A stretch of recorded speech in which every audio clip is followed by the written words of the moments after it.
نحمده ونصلي ونسلم على رسوله الكريم اما بعد. نن درس قرآن کې د 19 سپاره مکمله خلاصه بیانېږي.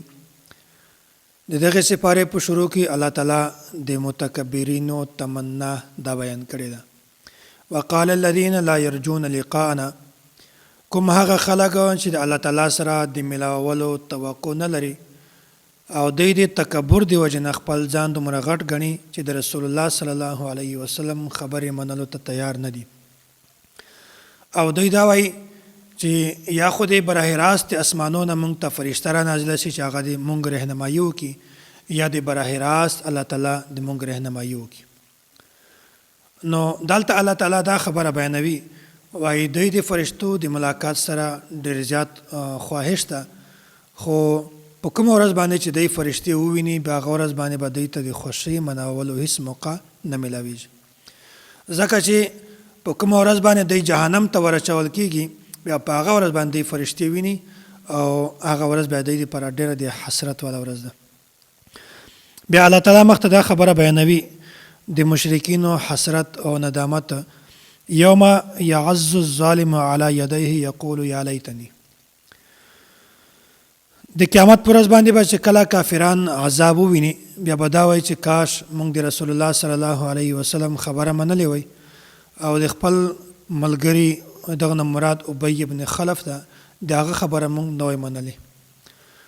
او واقعا داسې ده چې یو کس و د ابی بن خلف ملګری، د هغه نوم عقبه بن ابي معيط، دغه پر رسول الله صلی الله علیه وسلم باندې ایمان راوړ.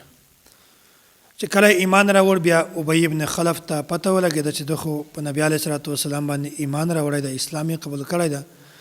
بیا د عقبه بن ابي معيط ته وویل چې د رسول الله صلی الله علیه وسلم اتباع پرېږده، د خپل د موږ کوم دین دغه صحیح ده. بیا د ملګري خبره ومنله او رسول الله صلی الله علیه وسلم خبره پرېږدوله، دی مرتد سو.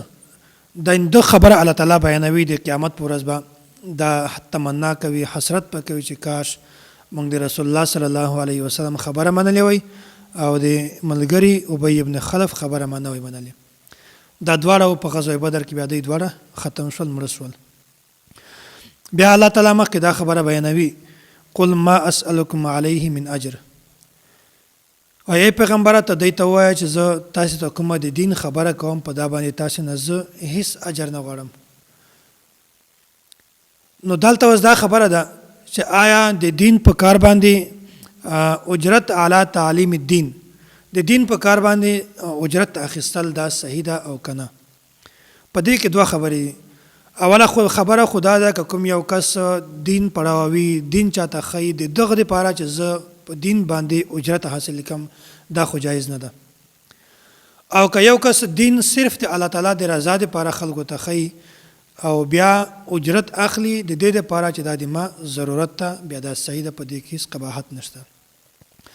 او دلته خطاب مؤمنینو ته نه ده بلکې کافرانو ته خطاب ده چې زه تا ته دین خبر در رسوم، خو په دې باندې تاسو نه زه هیڅ اجرت نه غواړم. او دا خطاب مؤمنینو ته نه، ځکه چې ډېر مؤمنین او خصوصا حضرت خدیجه رضی الله تعالی عنها د په نبی علیه الصلاة والسلام باندې خپل مال دا خرڅ کاوه. دا صورت ختم شو، مختبل صورت صورت شعراء. په دغه صورت کې د حضرت موسی علیه السلام او د حضرت ابراهیم علیه السلام دا تفصیلی واقعه بیان شوی ده او احکامات په دې کې بیان شوي دي. وَإِذْ نَادَى رَبُّكَ مُوسَىٰ أَنِ ائْتِ الْقَوْمَ الظَّالِمِينَ. دلته الله تعالی موسی علیه السلام ته حکم ورکړو چې ته ولاړ شه فرعون ته د دین دعوت ورکړه. بیا موسی علیه السلام د الله تعالی نه دا درخواست وکړو، وایي زه په دې خبره باندې لږ یریږم چې داسې نه وي چې دوی د ما خبره ونه مني، دوی د ما خبره ریجکټ کړي، ختمېږي. ځکه چې ما یو داسې غټ کار کړی دی د قبطي قتل چې هغه د دوی په هغه باندې ډېره غټه ګناه ده. بیا د دعا وکړه چې یا الله هارون د ما ورور دا ته د نبوت ورکړه چې دا د ما تایید وکړي. بیا الله تعالی د دعا قبول کړله، هارون علیه السلام ته الله تعالی نبوت ورکړه او دوی دواړه بیا ولاړل فرعون ته او د فرعون ته دعوت ورکړه. فرعون انکار وکړي. فرعون بیا په دنیا کې هم ناکام او په آخرت کې هم ناکام ده، او دا تفصیلی واقعات دلته الله تعالی بیان کړي ده. بیا الله تعالی مخکې د حضرت ابراهیم علیه السلام دا یوه اشاره دلته بیان کړې ده وَاتْلُ عَلَيْهِمْ نَبَأَ إِبْرَاهِيمَ. ابراهیم علیه السلام خپل قوم ته دعوت ورکړ او دا یې ورته وویل تاسې د کوم شي عبادت کوئ؟ تاسې د یغ بوتانو عبادت کوئ چې هغه تاسو ته نه فایده در رسولی شي او نه نقصان در رسولی شي. تاسې د یغ بوتانو عبادت کوئ، تاسې په هغه باندې خپل مال خرج کوئ، خپل ځانونه پرې تباه کوئ چې هغه تاسې ته د یوه جایز حاجت تاسې نشي پوره کولی، تاسې مراد نشي پوره کولی. بیا تاسې ولې دغه عبادت کوئ؟ چې کله دوی خاموشه شول د دوی نه جواب نشو مینده، بیا دوی ورته وویل چې مونږ ځکه د دغه عبادت کوو چې مونږ مور پلار د دغو بوتانو عبادت کوو. بیا ابراهیم علیه السلام ورته وویل چې دغه د الله تعالی نه بغیر بل هیڅ چا عبادت کول دا صحیح نه دی، بلکې دا شرک ده او مشرک سړی دا کله هم جنت ته نه ځي. او داسې ورته وویل دا د موږ تاسې دشمنان دي، د الله تعالی نه بغیر دا ټول بوتان د موږ ته دشمنان دي. دشمنانو مطلب دا ده چې د دوی د وجې نه موږ تاسې جهنم ته بیا ځو. وَإِنَّهُ لَتَنزِيلُ رَبِّ الْعَالَمِينَ. دلته الله تعالی د وحی تذکره بیان کړې ده. وایي جبرائیل امین چې کله په نبی علیه السلام باندې وحی راوړله هغه د پیغمبر په زړه باندې وحی راتله. نو امتی او پیغمبر دا کې فرق ده. امتی که چیرته ویده وي بیا خو د ده سترګې هم ویدې دي او د ده زړه هم ویده ده. او پیغمبر چې کله ویده وي بیا د پیغمبر سترګې خو ویدې وي خو د ده زړه یخ وي، دی په ویښه باندې وي د ده زړه. دغه نه دا معلومه شوله چې کله جبرائیل امین په ویښه باندې په پیغمبر علیه السلام باندې وحی راوړي د په زړه باندې دا هم وحی ده، او که چیرته پیغمبر علیه السلام خوب وویني دا هم وحی ده. ځکه چې د عام امتی خوب دا وحی نه ده، خو د پیغمبر علیه السلام خوب دا وحی ده. دا صورت ختم شو. مخته بل صورت ته صورت النمل. دغه صورت په آیت نمبر 18 کې الله تعالی د حضرت سلیمان علیه السلام د واقعه کې د میژتانو خبره کړې ده. دې وجې نه دغه صورت ته صورت النمل وایي.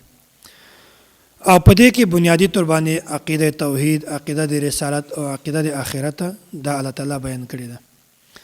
په دې کې الله تعالی موسی علیه السلام خبره بیان کړې ده. اذ قال موسی لأهله انی آنست نارا. چې کله موسی علیه السلام د مدین نه واپس راته بیا د ده سره خپله فیملی وه د کور والو ورسره، بیا د یخ موسم او د په کوه طور غره باندې لرې ځای نه هلته د اور محسوس کو، اور یې ولده. بیا دوی ورته ویل تاسې دلته کښېنئ زه تاسې ته اور راوړم چې لږ ګرم شو. کله چې موسی علیه السلام تور هغه ته ورغی د مقدس ځای ته، بیا د یخ ځای نه اواز راغی وایي ای موسی زه الله تعالی یم. حقیقت کې هغه اور نه و خو نور و، د نور رڼا یې وه. بیا هغه داسې ځای و چې هغه ونه باندې به اور بل و خو پخې به یې نه لوېدلې، خرابوله به یې نه بالکل، بلکې په حسن کې به یې لا هم زیاتوالی راته. الله تعالی ورته وویل ته مقدس ځای ته راغلی خپل چپل وباسه. بهرحال په دغه ځای کې موسی علیه السلام د الله تعالی سره مکالمه وکړله او دلته نبوت ورته میلاو شو او ډېر زیاتې معجزات هم دلته موسی علیه السلام ته میلاو شولې.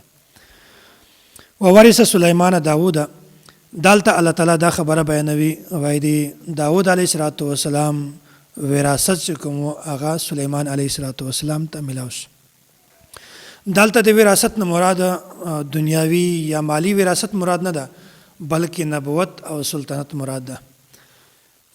د حضرت سلیمان علیه السلام ته د حضرت داوود علیه السلام وراثت نبوت او بادشاهي دا میلاو شوله.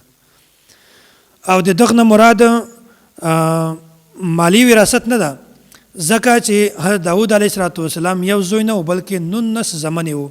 که چیرته د دغه نه مراد د مالی دنیاوي وراثت وای نو دا بیا د په مساوات برابري باندې به دا داوود علیه السلام هر یو بچی ته میلاو شوی وي. ځکه چې بیا که چیرته مالی وراثت وي هغه پیغمبر په دور کې پیغمبر بیا هغه بغیر به مساوات نه د شان خلاف ده. دغه نه دا معلومه شوله چې داوود حضرت سلیمان علیه السلام ته چې کوم نبوت او سلطنت میلاو شوی ده دا مالی او دنیاوي نه ده بلکې دا اخروي ده او دیني ده. او بله دا خبره بخاري شریف کې هم ده چې د پیغمبر علیه الصلاۃ والسلام چې کله د دنیا نه ولاړ شي بیا د کوم مال وي دا وراثت نه وي بلکې دا هدیه شي. دغه نه دا معلومه شوله چې پیغمبران کوم مال پرېږدي هغه مال د دوی وراثت نه جوړېږي بلکې هغه هدیه شي. بیا الله تعالی مخکې دا خبره بیانوي قال یا ایها الناس علمنا منطق الطیر. الله تعالی چې سلیمان علیه السلام ته کوم نور نعمتونه ورکړي وو، کومه بادشاهي ورکړې وه، کوم شیزونه ورکړي په هغه کې الله تعالی سلیمان علیه السلام ته د مرغیو او د جناتو ژبه هم ورزده کړې وه. سلیمان علیه السلام د جناتو سره هم خبرې کولې، سلیمان علیه السلام د مرغیو سره هم خبرې کولې. دا ټول تفصیل دلته بیان شوی ده. وحشر لسلیمان جنوده من الجن والانس والطیر فهم یوزعون. دلته الله تعالی دا خبره بیانوي وای سلیمان علیه السلام بادشاهي دا صرف په انسانانو باندې نه وه بلکې د سلیمان علیه السلام بادشاهي په انسانانو باندې وه، پیریانو باندې وه، زناورو باندې وه، مرغیو باندې وه. د ټولو باندې سلیمان علیه السلام بادشاهي وه. او کله به چې هم سلیمان علیه السلام چېرته ته بیا به د لښکر ډېر زیات او دغه لپاره بیا ډېر د زیات انتظام ضرورت هم و. وتفقد الطیر فقال ما لي لا ارى الهدهد. دلته د حضرت سلیمان علیه السلام یو ورځ بیا د مرغیو حاضري اخیستله. بیا په هغو مرغیانو کې یو مرغی هدهد چې هغه ته موږ په ژبه کې ګوډي چرګ هم وایي دا غیر حاضر و. سلیمان علیه السلام وایي دا چېرته غیر حاضر ده، که دا چېرته راغیا بیا که ده چېرته صحیح واضح عذر پیش نه کړه بیا به ده ته زه سخته سزا ورکوم یا به دی زه حلالوم، ذبح کوم یې. بیا دی چې کله راغی هدهد بیا په دغه وخت کې د ملک سبا چې کومه هلته بادشاه وه ښځه وه، بیا دغې خبره ده ورته بیان کړله هدهد او ده ورته چې زه به تا اوس امتحان اخلم چې ته رښتیا وایې او که دروغ وایې. بهرحال سلیمان علیه السلام یو خط ورته ولیکه.